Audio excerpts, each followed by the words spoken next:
in my past life, of course, I had everything. I had name, I had fame, I had money. I could do anything and everything that I wanted. But one thing that was missing was peace in my heart. You know, I was like, there's everything, but why am I not happy?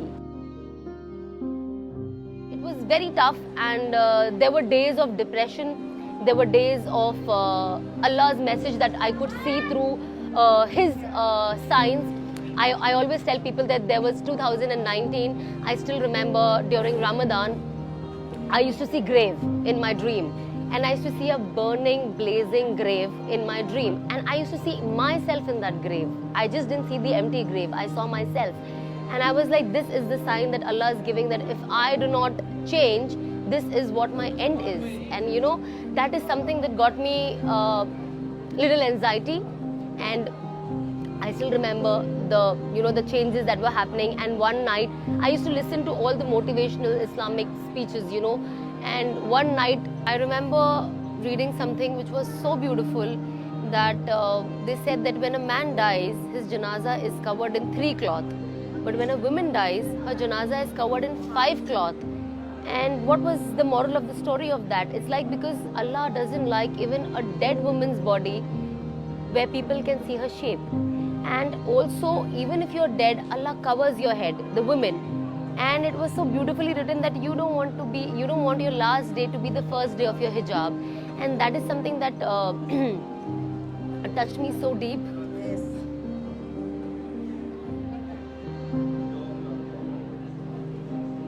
I'm sorry. Next morning I remember I woke up and I'm like, that was my birthday. And I'm like, I bought a lot of scarves before, I just bought the scarves. And then I remember I got up the next morning, I put this cap inside, I wore the scarf, and I'm like, I will inshallah never remove this ever again. And I'm very happy that, I always wanted to do Hajj. But I'm so glad that Allah chose this year for me, because I used to come for Umrah before, when I was not changed. And I used to do Umrah, I used to wear the hijab here, and I used to go back home and I used to remove it.